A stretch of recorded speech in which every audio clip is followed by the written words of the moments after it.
बोलिए श्री रामचंद्र भगवान की जय। हनुमंत लाल की जय। आइए श्री राम कथा की ओर प्रस्थान करते हैं। महाराज दशरथ जी के यहाँ चार पुत्र हुए हैं, राम लक्ष्मण भरत शत्रुघ्न। तुलसीदास जी महाराज वर्णन कर रहे हैं, एक बार जब श्री राम बाल्यावस्था में थे तो माता ने उन्हें सुंदर स्नान करा करके पलना में सुला दिया। एक बार जननी अनहवाए कर श्रृंगार पलना पौड़ा, और पलना में सुला करके कौशल्या माँ स्नान करने चली गई। स्नान करके सुंदर व्यंजन बनाए और अपने इष्ट देव के लिए भोग धरा। भोग धर करके पुनः वे कार्यों में लग गई। जब आकर के देखा तो क्या देख रही है माता कौशल्या कि जो भोग लगाया था उस भोग को राम जी पा रहे हैं। जैसे ही अपने लाल को वहां देखा, माता तो आश्चर्य से सोचने लगी, अरे अभी तो मैंने इसे पल्ले में सुलाया था। दौड़ करके पल्ले के पास आई, पल्ले में देखा तो राम सो रहे। फिर गई हैं, दौड़ करके देखा वहां राम प्रसाद पा रहे हैं। महाराज कौशल्या जी देखती रह गई। तब प्रभु ने अपनी माता के लिए एक अलौकिक दिव्य दर्शन कराया, विराट रूप का। कौशल्या माता ने क्या देखा कि एक एक रोम में अनेकों ब्रह्मांड दिखाई दे रहे हैं। माता की आंखें खुली रह गईं, प्रणाम किया है माता ने। तब श्री रामचंद्र ने कहा, माँ आप इस लीला को किसी के लिए बताना मत, ऐसा आग्रह किया और फिर अपने माया के द्वारा सब कुछ भुला दिया। आगे महाराज वर्णन आता है, जब थोड़े बड़े हुए हैं राम लक्ष्मण भरत शत्रुघ्न,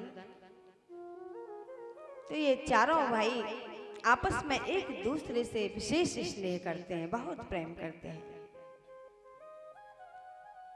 राम की जो माँ है कौशल्या, उनसे भी ज्यादा अधिक स्नेह इनकी माँ कैकेयी करती है।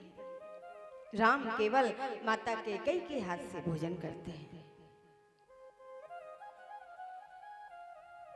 महाराज धीरे धीरे समय व्यतीत हो रहा है।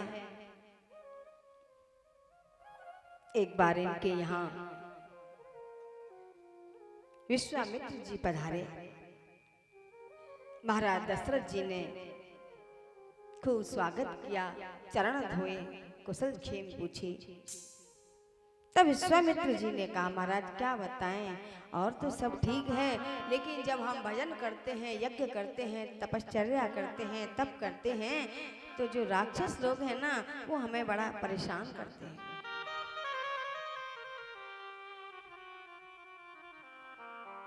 उसी समय महाराज राम लक्ष्मण भरत शत्रुघ्न चारों भाई आए हैं और विश्वामित्र जी के चरणों में प्रणाम किया। जब राम को विश्वामित्र जी ने देखा तो महाराज महर्षि एक बार में देखते ही समझ गए ये कोई साधारण बालक नहीं है। दशरथ जी से कहा, महाराज मेरे मन में एक बात आ रही है, मेरा प्रयोजन भी यही है कि कोई मेरे यज्ञ की रक्षा करे, क्यों ना आप मेरे साथ अपने ज्येष्ठ पुत्र राम को भेज दो। महाराज दशरथ जी ने जब ये बात सुनी मौन हो गए, मन में सोचने लगे, अरे मैंने बुढ़ापे में आकर के अपने पुत्रों को देखा है, और महाराज उसमें भी मेरे राम तो मुझे प्राणों से भी ज्यादा प्यारे हैं। इन्हें ले जाने के लिए महर्षि कह रहे हैं तो कहने लगे दशरथ जी महाराज, मैं आपसे मना तो नहीं कर सकता, लेकिन आपसे एक विनय करता हूँ। इनकी जो माता है कौशल्या, आप उनसे पूछिए। उसी समय वशिष्ठ जी भी वहां पर आए। सारा वृत्तांत जब वशिष्ठ जी को पता चला तो उन्होंने कौशल्या जी को इशारा कर दिया, देवी अगर ये महाराज इन्हें ले जाना चाहते हैं तो जाने देना, रोकना मत। पता है तुम्हें, अगर ये विश्वामित्र जी के साथ में जब जाएंगे ना, तो जाएंगे तो अकेले, लेकिन उधर से दो होकर के आएंगे, इनका विवाह हो जाएगा। अब जैसे ही माता ने ये बात सुनी तो थोड़ी प्रसन्न हो गई। कहने लगी, महाराज मैं चाहती हूँ कि आप राम को अपने साथ ले जाओ, लेकिन एक छोटी सी विनय और है, राम के साथ में लक्ष्मण को भी ले जाओ, क्योंकि दोनों भाई आपके साथ में रहेंगे, अच्छी शिक्षा प्राप्त करेंगे। महाराज दोनों को ले जाओ। विश्वामित्र जी प्रसन्न हो गए। भरे मन से महाराज दशरथ जी ने राम लक्ष्मण को विश्वामित्र जी के साथ में भेजा।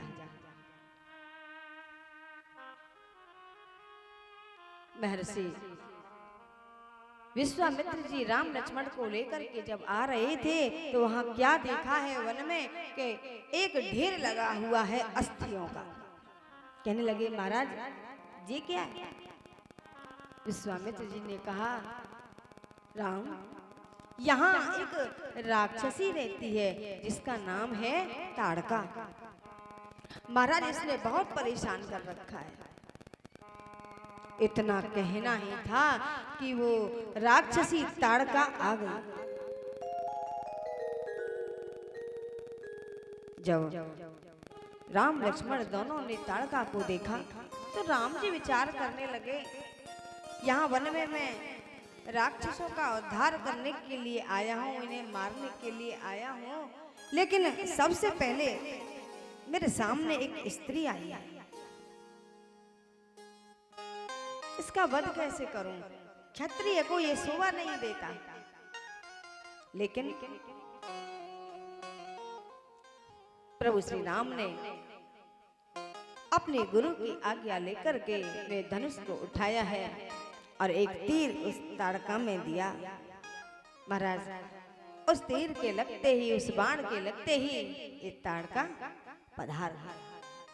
बोलिए सियावर रामचंद्र की। इतने में अपनी माता की मृत्यु का समाचार सुनकर के इनका पुत्र आया मारीच। महाराज इसके साथ में दैत्यों की सेना है। महाराज मारीच को इन्होंने मारा नहीं, एक बिना फल वाला बाण इसको लगाया है, इस समुद्र के पार जा गिरा। इसकी सेना को लक्ष्मण जी ने खत्म कर दिया। सुबाहु आया। महाराज प्रभु ने उसका अग्निबाण मार करके उद्धार कर दिया। गुरुजी से कहने लगे, महाराज आप आराम से यज्ञ कीजिए, हवन कीजिए, हम आपके यज्ञ की रक्षा करेंगे।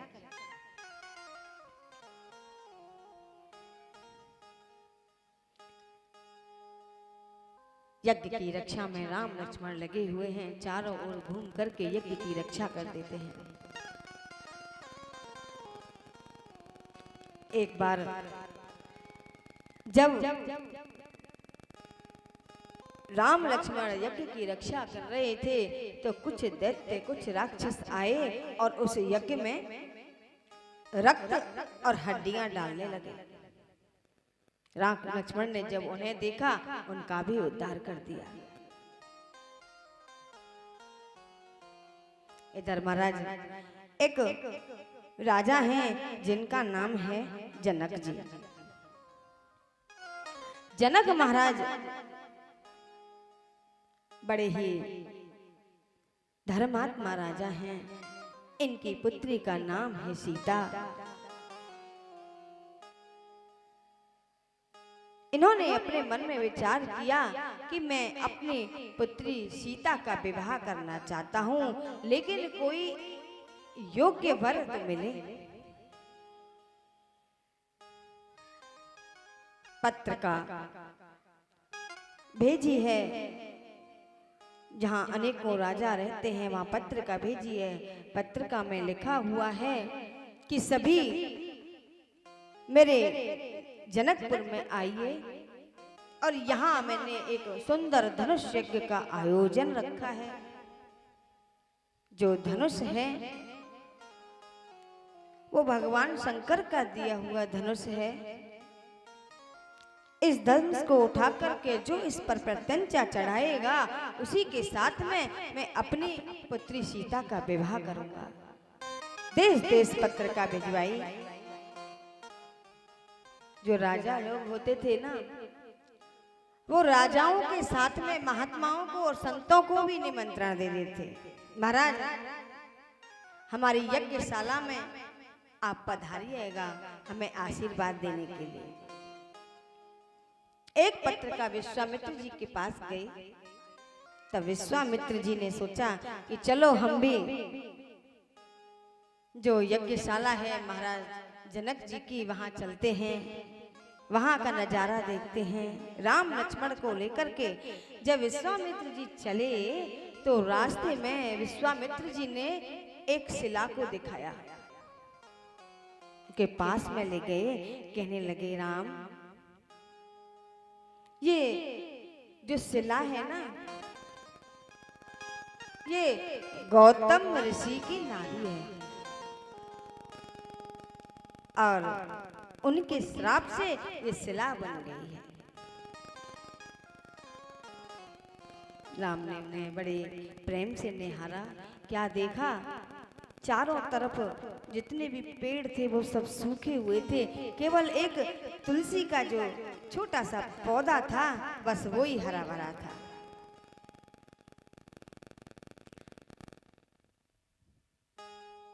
बड़ा सुंदर वर्णन है।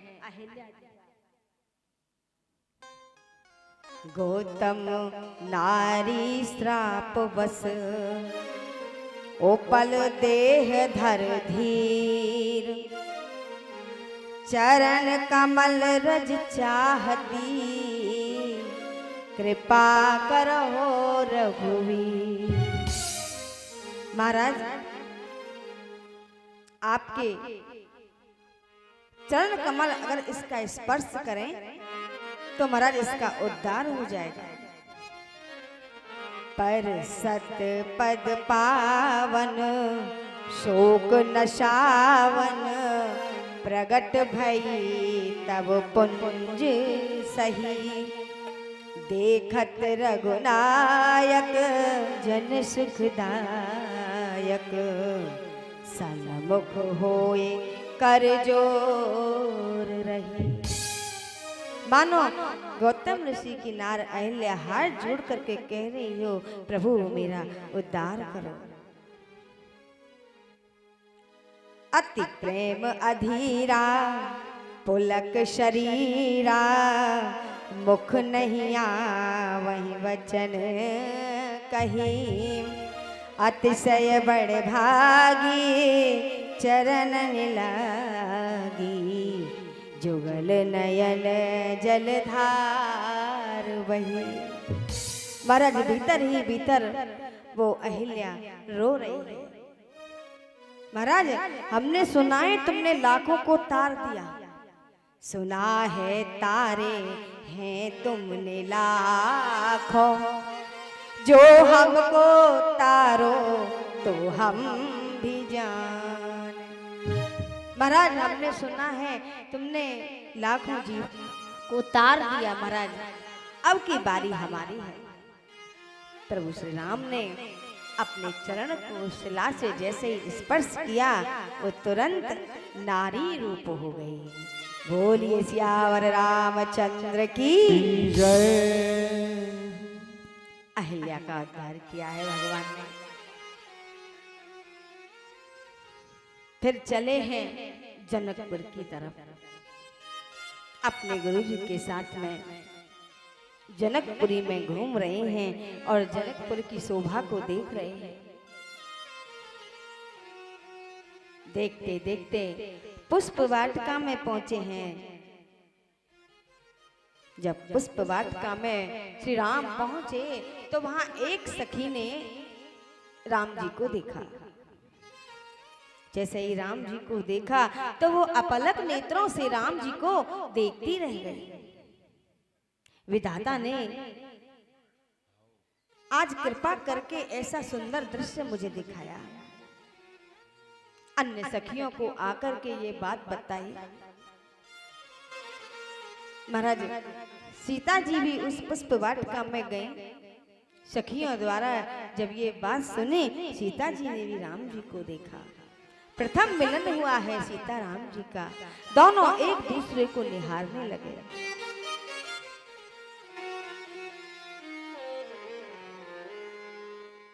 राम को देखकर श्री जनक नंदिनी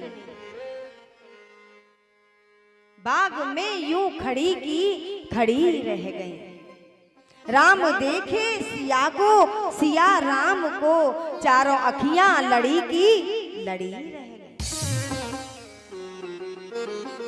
सीता जी के चारों तरफ सखियां खड़ी हैं। एक सखी कहने लगी दूसरी सखी से, बोली पहली सखी जानकी के लिए, कहने लगी जानकी जी के लिए ये वर ही उचित है। बोली पहली सखी जानकी के लिए, विधाता ने क्या ये जोड़ी है रची। पर महाराज का प्रण है, जो धनुष तोड़ेगा उसी के साथ में सीता का विवाह होगा। पर धनुष कैसे तोड़ेंगे सुंदर कुंवर, मन में शंका बनी की बनी रहे। जब दूसरी सखी ने ये बात सुनी तो वो कहने लगी ऐसी बात नहीं है। अरे तुमने अभी इन्हें जाना ही क्या है, मुझसे सुनो, मैंने सुना है। बोली दूजी सखी राम जी के लिए, पर चमत्कार तू इतना नहीं जानती। एक ही बाण में ताड़का जो गिरी, वो गिरी फिर पड़ी की पड़ी रही। महाराज इन्होंने एक बाण से ताड़का का उद्धार कर दिया, ये कोई साधारण नहीं है। ऐसे आपस में सखियां बात कर रही हैं। जानकी जी जब वहां से आई, मन में विचार आ रहा है जानकी जी के कि मेरे पिता का प्रण है, जो धनुष तोड़ेगा उसी के साथ में विवाह होगा। ऐसा सोच करके मन थोड़ा विकल होता है, लेकिन जैसी विधाता की इच्छा। महाराज गौरी पूजन करने के लिए जानकी जी जाती हैं और वहां गौरी जी से प्रार्थना करती हैं, जय जय गिरवर राज किशोरी, जय महेश मुख चंद्र चकोरी। जय जय गिरवर राज किशोरी, जय महेश मुख चंद्र चकोरी।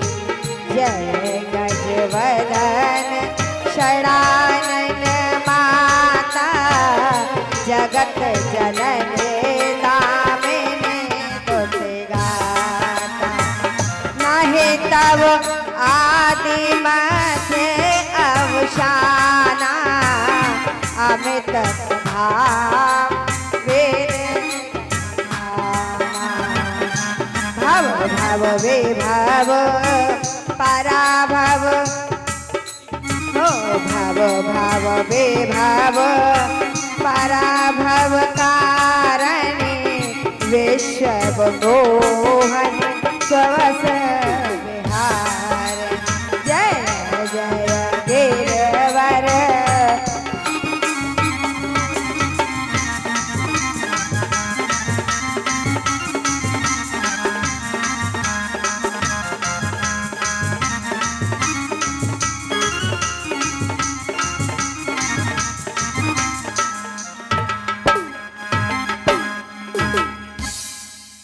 महाराज गौरी जी को मना रही हैं। गौरी माता ने सीता जी के मन की प्रार्थना सुनी। एही भांति गौरी आशीष सुन सिय सहित ही हर से अली तुलसी भवानी पूज पुनि पुनि मुदित मन मंदिर चली। जान गौर अनुकूल सिय ये हर सुन जाई कहीं मंजुल मंगल मूल बाम अंग फरकन लगे। महाराज शुभ संकेत होने लगे जानकी जी को। क्या देखा है जानकी जी ने, जो माला गौरी माँ ने गले में पहन रखी थी ना, वो झट से जानकी जी की गोद में आ गई। खसी माल मूरत की ना, मूरत मुस्काने लगी। माता ने आशीर्वाद दे दिया है। जानकी जी के वाम अंग फरकने लगे। जानकी जी जनक जी के पास में जहां उनका सिंहासन लगा हुआ था, वहीं आकर के दूसरे सिंहासन पर विराजमान हो गए। चारों तरफ अनेकों राजा बैठे हुए हैं। एक तरफ विश्वामित्र जी राम और लक्ष्मण जी के साथ में बैठे हैं। वहां की सखियों ने जब विश्वामित्र जी के साथ में बैठे बैठे राम लक्ष्मण को देखा तो आपस में बात करने लगे। अरे सखी, ये दो बालक कौन हैं? वय किशोर सुषमा सदन श्याम गौर सुखदाम अंग अंग परवार रही कोटि कोटि रत का। कितना सुंदर श्याम वर्ण है, एक का गौर वर्ण है। बड़े ही सुंदर राजकुमार हैं। जाने कहां से आए हैं, किसके बालक हैं? कहु सखी असको तनुधारी जो न मोह यह रूप निहारी। को सखी बोली मृदुवानी जो मैं सुना सुनहु सया। एक सखी बोली, जो मैं आपसे कहना चाहती हूँ ना वो सुनिए। तो क्या कह रही है वो सखी? ये महाराज दशरथ जी के पुत्र हैं और विश्वामित्र जी के चेला हैं। ये इनके यज्ञ की रक्षा करते हैं। इन्होंने वन में अनेक राक्षसों को मार दिया। श्याम गात कल कंज विलोचन जो मारीच सुभग मृदुमोचन।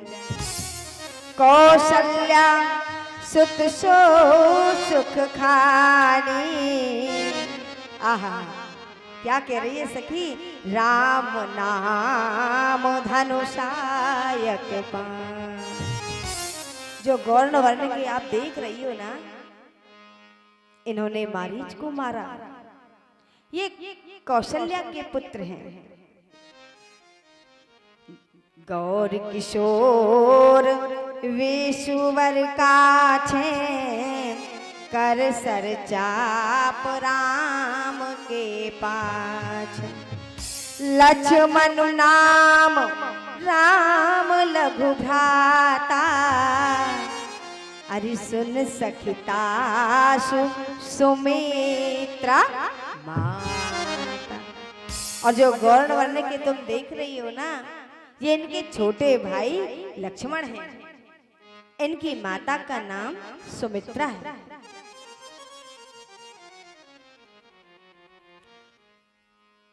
सखी आपस में बात कर रही हैं। इधर महाराज जनक जी अपने सिंहासन से खड़े होकर के सभा को संबोधित करके कह रहे हैं कि मैंने अपनी पुत्री सीता के विवाह के लिए ये धनुष यज्ञ किया है। अगर कोई सूरवीर हो वो आकर के इस धनुष को उठा करके प्रत्यंचा चढ़ाए और मेरी पुत्री सीता का वरण करे।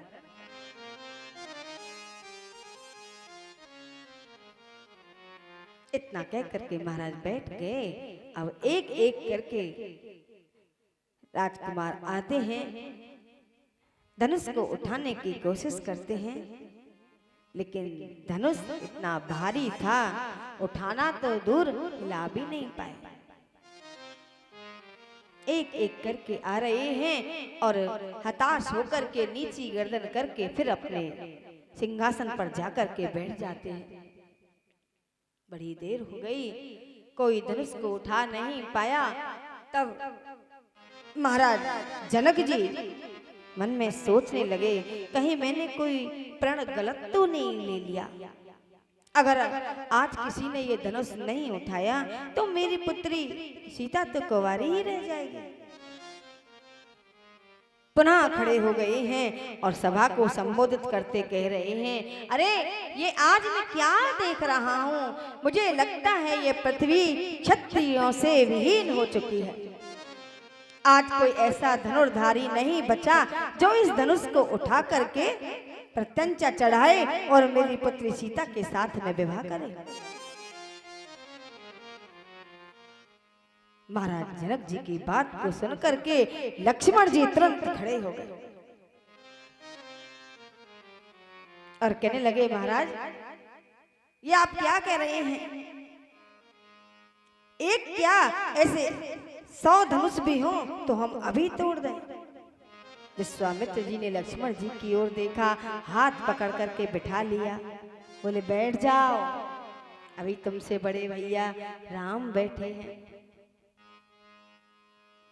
तब विश्वामित्र जी ने प्रभु श्री राम से कहा, राम उठो और जाकर के महाराज जनक जी के संदेह को दूर करो। श्री राम वहां से खड़े हो गए, अपने गुरुजी के चरणों में प्रणाम किया। जितने भी सभा में नर नारी ऋषि महात्मा संत बैठे हुए थे सबको प्रणाम किया, महाराज जनक जी को प्रणाम किया और धीरे धीरे चल दिए हैं धनुष की ओर।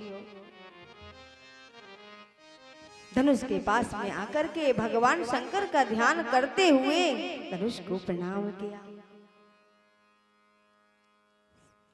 जनकपुर के जितने भी नर नारी थे वो इस दृश्य को देखने के लिए अपने नेत्रों को खोल करके बैठे थे कि इस दृश्य को हम देखना चाहते हैं। विधाता से प्रार्थना कर रहे हैं, विधाता हमारी पुत्री जो सीता है उसके लिए यही वर हमें दीजिए। देखते देखते प्रभु श्री राम ने उस धनुष को जैसे ही उठाया, उठा करके प्रत्यंचा चढ़ाना चाहिए, वैसे ही धनुष तड़ तड़ करके टूट गया। बोलिए सियावर रामचंद्र की जय। सारे जनकपुर वासी तालियां बजाने लगे। धनुष टूट गया, धनुष टूट गया। महाराज धनुष पुराना था, टूट गया। उसकी आवाज महाराज पहुंची है बहुत दूर तक, महेंद्र पर्वत पर, जहां परशुराम जी तपस्या कर रहे थे। धनुष की आवाज सुनकर के दौड़े दौड़े आए हैं। जब परशुराम जी सभा में आए सब मौन हो गए उनको देख करके। महाराज जनक जी आगे बढ़े, बढ़ करके परशुराम जी के चरणों में प्रणाम किया और प्रणाम करके अपनी पुत्री सीता को आगे करके कहने लगे, महाराज ये मेरी पुत्री सीता है, आप इसे आशीर्वाद दीजिए। परशुराम जी ने कहा, सौभाग्यवती भव। विश्वामित्र जी ने प्रणाम किया और अपने जो शिष्य हैं राम, उनसे कहा कि आप ऋषिवर को प्रणाम कीजिए। तो राम ने भी प्रणाम किया, लक्ष्मण जी ने भी प्रणाम किया। परशुराम जी कहने लगे, महाराज मैं महेंद्र पर्वत से दौड़ता हुआ आया हूँ, मुझे धनुष टूटने की आवाज सुनाई दी है। ये धनुष किसने तोड़ा है? वो शत्रु मेरा यहीं कहीं छिपा हुआ होगा, उसे बाहर निकालो, मैं अभी उसका वध करूंगा। उसने मेरे इष्ट के धनुष को तोड़ा है। लक्ष्मण जी कहने लगे, अरे जब हम छोटे थे जाने कितने धनुष हमने ऐसे तोड़ दिए, तब तो हमसे किसी ने कुछ नहीं कहा। परशुराम जी कहने लगे, बालक ये तुम क्या कहते हो, कैसी मूढ़ बातें करते हो। ये कोई साधारण धनुष है, मेरे इष्ट का धनुष है।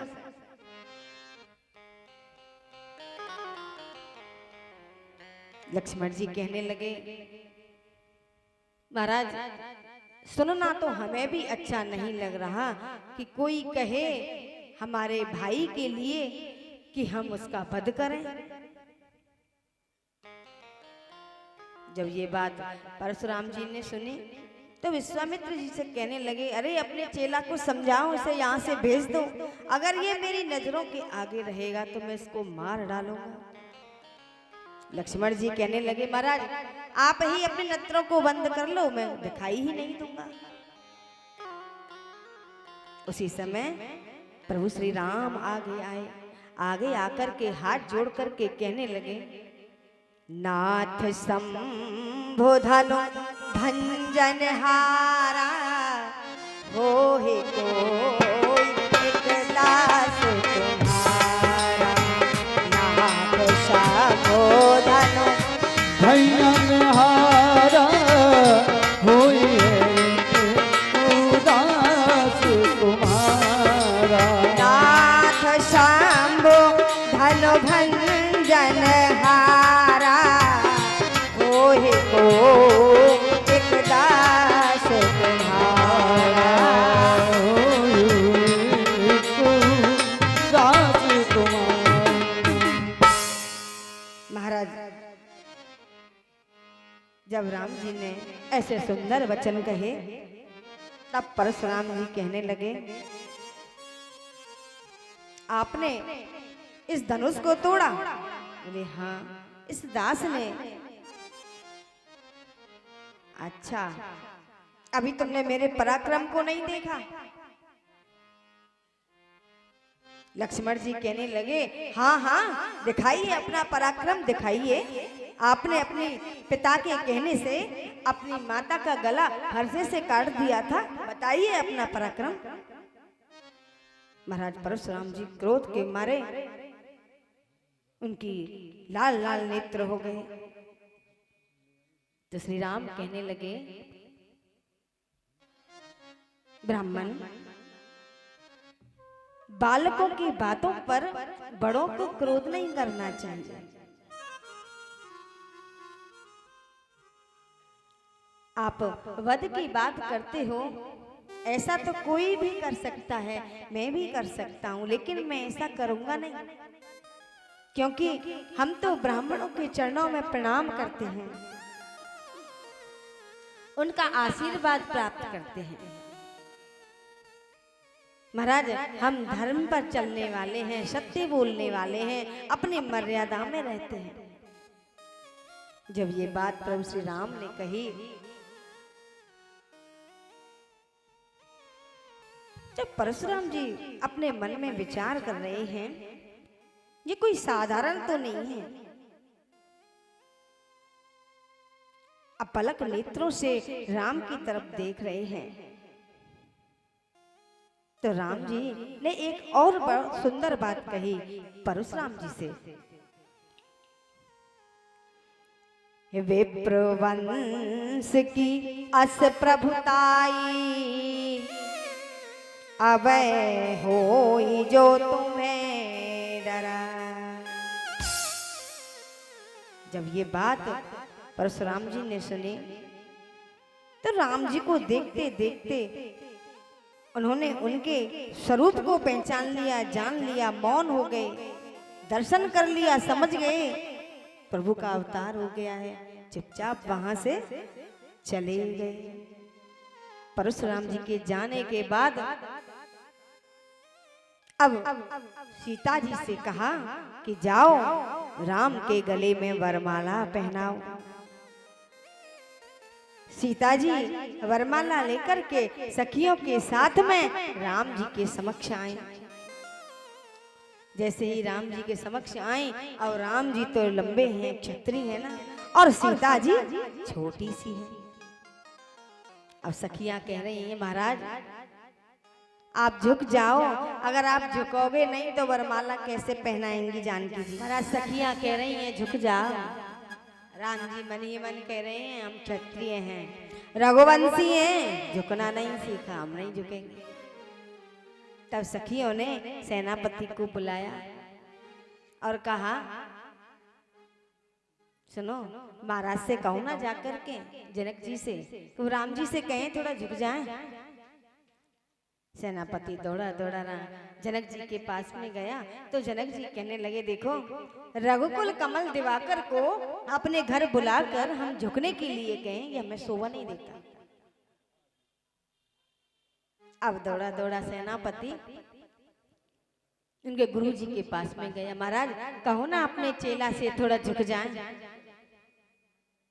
विश्वामित्र जी कहने लगे देखो धनुष तोड़वाना हमारा काम था सो हमने करा दिया, अब तुम जाने तुम्हारा काम जान। तब सखियों ने लक्ष्मण जी से कहा महाराज कहिए ना अपने भैया से थोड़ा झुक जाएं। अब लक्ष्मण जी जानते हैं भैया झुकेंगे तो नहीं। वहां से उठ कर के आए लक्ष्मण जी और झट से साष्टांग लेट गए राम जी के चरणों में। और जैसे ही चरणों में लेटे तुरंत जानकी जी ने वरमाला राम जी के गले में पहना दी। बोलिए सियावर रामचंद्र की जय जयकार होने लगी। महाराज जनक जी की खुशी का कोई ठिकाना नहीं। तब संदेशा भेजा है अवधपुरी में, वरमाला गिर गई। संदेशा गया अवधपुरी में महाराज दशरथ जी के पास कि महाराज आ जाओ, आपके जो पुत्र हैं राम उन्होंने धनुष तोड़ दिया है और सीता जी ने उनका वरण किया है। दशरथ जी महाराज बड़े प्रसन्न हुए, अपने जो दो पुत्र थे भरत और शत्रुघ्न जो उनके पास थे उनको लेकर के बारात लेकर के बड़ी धूमधाम से जनकपुर में आए। अब जनकपुर में जब बारात आई तो देखिए शादी ब्याह में गारी गाई जाती है। सबसे पहले वर के लिए दाल भात उसमें घी मिलाकर के खिलाया जाता है, जिससे दोनों परिवारों में मेल बना रहे।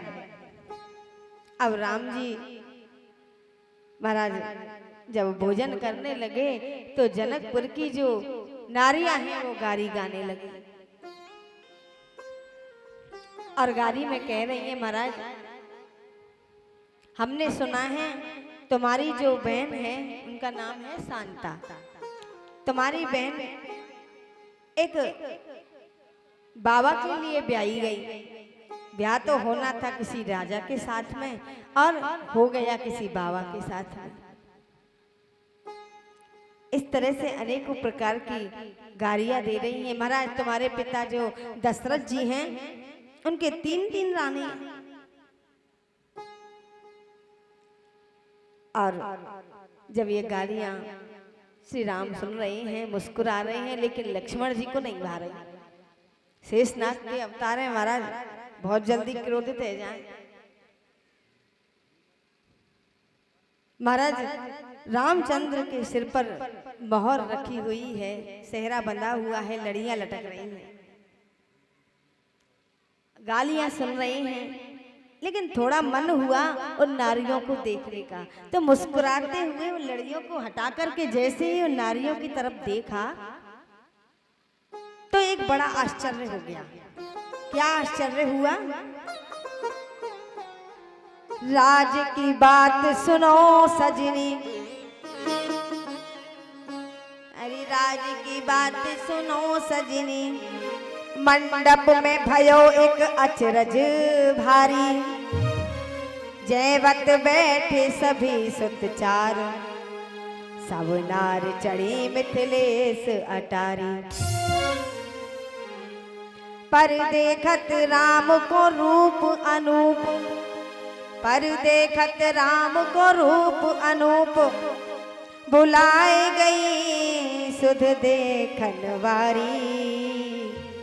अरे भूल गई अवधेश को नाम और देने लगी मिथिलेश कुंगारी। अरे भूल गई अवधेश को नाम और देने लगी मिथिलेश कुंगारी। महाराज अवधेश को भूल गई, राम जी को भूल गई, उनको गाड़ी ना दे करके जनक जी को गाड़ी दे रही है। अब वहां कोई एक वृद्धा माता थी, वो आकर के कहने लगे अरे ये कहा कर रही हो, मालूम है कौन को गाड़ी देनी है और कौन को दे रही हो। तब जाकर के नारी को सुध आई, अरे ये हम क्या कर रहे थे, ये तो राम जी की मुस्कान का प्रभाव था जिसके प्रभाव से वो सुध भूल गई। अब महाराज जब भोजन हो गया, अब चले हैं मंडप की ओर कि मंडप की ओर चलो वहां। अब मंडप में जब जाने लगे तो राम जी जैसे ही चल रहे हैं तो नारियों ने देखा तो कह रहे हैं धीरे धीरे चलो लालन लली की गलियां। महाराज धीरे धीरे चलो, बड़ी जल्दी है रही है ब्याह की। जब राम जी ने सुना तो थोड़े धीरे धीरे चलने लगे, और धीरे धीरे कैसे, 1 मिनट में 1 पांव धरे, धीरे धीरे। अब जैसे ये धीरे धीरे चलने लगे तो वहां की नारियों ने जब देखा तो कहने लगी महाराज अरे ये कैसे चल रहे हैं, चलना भी नहीं आवे, या हिसाब से तो या साल तो ब्याह होना नहीं है तुम्हारो, अगले साल का मुहूर्त निकलवाना पड़ेगा। लक्ष्मण जी बोले भैया यहीं रुक जाओ, हम चल ही ना रहे। कबो कहे धीरे चलो, कबो कहे जल्दी चल रहे हैं, तो कैसे चले हम तुम्हें बता दो। इस प्रकार वहां पर सखियों के साथ में मजाक हो रहा है, विनोद हो रहा है। अब जब मंडप में बैठ गई तो वह नारियां बैठी हुई हैं, बड़ा सुंदर भाव है। सखियां कहने लगी महाराज हमने यह सुनो है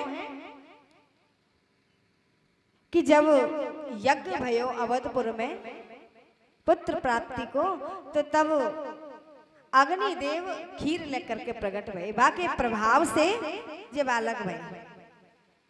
सबरी सखी हंसवे लग गए। अब राम जी तो मुस्कुरा गए, लेकिन लक्ष्मण जी से नहीं रह गए। बोले हमने भी एक बात सुनी है। बोले कहाँ सुनी? चलो हमारे यहाँ खीर खाए के भाई, तुम्हारे यहाँ तो खेत जोते और छोरी है जाए।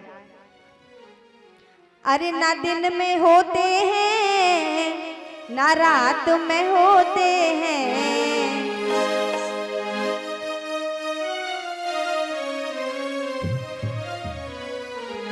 ना दिन में होते हैं ना रात में होते हैं।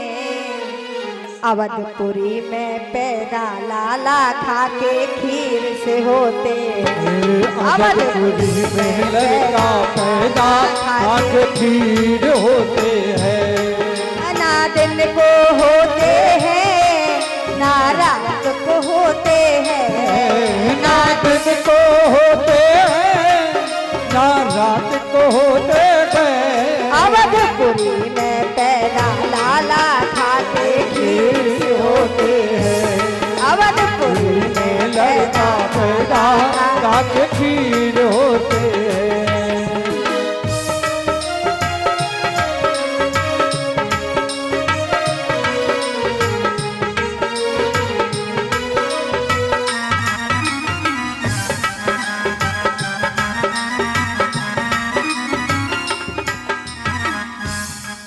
लक्ष्मण जी ने जब सुना तो उल्टा उनको सुनाने लगे। ना सुबह को होती है ना शाम को होती है, ना सुबह को होती है ना शाम को होती है। जनकपुरी में पैदा लाली मटका फोड़ के होती है। जनकपुरी में बिटिया मटका फोड़ के होती।